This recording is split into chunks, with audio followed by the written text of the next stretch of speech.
pourquoi l'Afrique en livre a été créée, c'est venu d'une banale idée. Je suis venue en 2003 en Belgique et j'habite à Charleroi. Donc, je cherchais un livre africain à lire. Alors, je me suis promenée, je suis allée à la librairie Molière et je n'ai pas trouvé le livre. Donc, ils m'ont dit qu'ils vont commander le livre. Et ça a pris plus de temps. Le livre, il est venu 15 jours plus tard. Et ensuite, puisque comme j'aime bien lire et moi, je suis littéraire, je suis allée commander un autre livre de l'auteur Ampateba.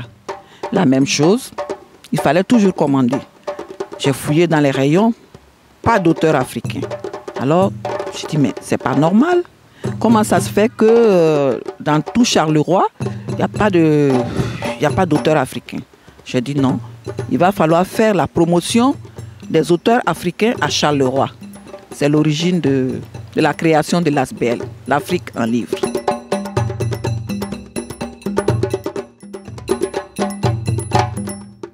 L'activité conte consiste chez nous en Afrique, on donne la morale aux enfants à travers les contes. Donc le conte, à travers le conte, l'enfant voyage son esprit. Et à travers ce conte, il y a toujours derrière une morale. Et c'est pour que l'enfant, le petit enfant, il puisse comprendre et se substituer à le lièvre et le lion. Pourquoi le lièvre n'a pas été mangé par le lion? Parce que le lièvre, il est plus rusé que le lion, il a utilisé la ruse. Donc, l'enfant, il peut utiliser ça comme... c'est pas la morale à l'école, parce qu'il n'y a pas la morale à l'école chez nous.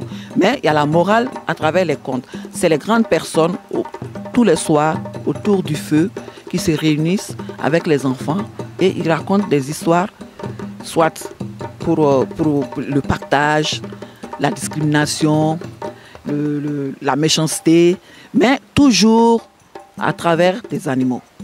Et cette activité, je le fais dans les écoles. Je suis beaucoup demandée. Et nous, on pense qu'à travers le conte, quelqu'un qui ne connaît pas, un petit Africain qui le côtoie et qui voit qu'à travers le conte, voilà, en Afrique, c'est ce qui se passe. Et il accepte mieux, il comprend mieux son petit camarade de classe par rapport à sa culture. Il le voit à travers sa culture. Mais s'il n'y a pas ce mixage, c'est-à-dire ce brassage de culture, je pense que le vivre ensemble ne sera pas facile.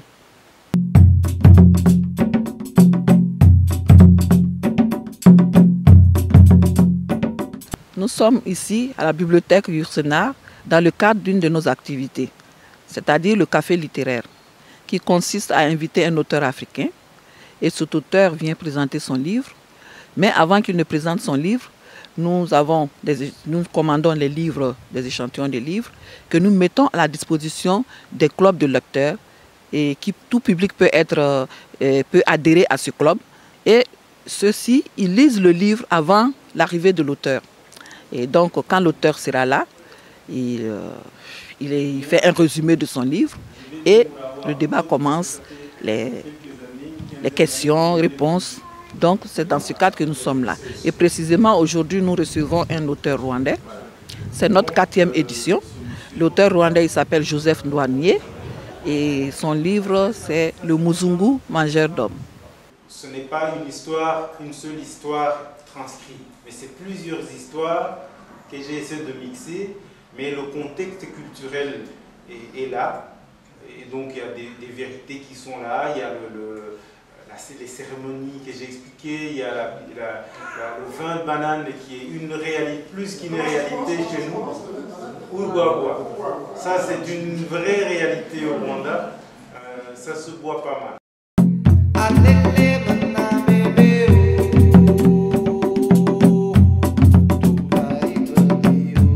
En dehors de ça, nous avons un projet qui s'appelle les mamans à l'école. Nous allons recevoir une trentaine de mamans à la maison plurielle.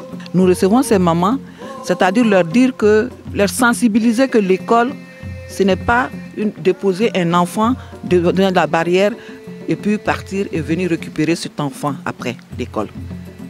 Tout ce qui se passe à l'école, les parents doivent être au courant. La boucle parent-enfant-école doit être bouclée.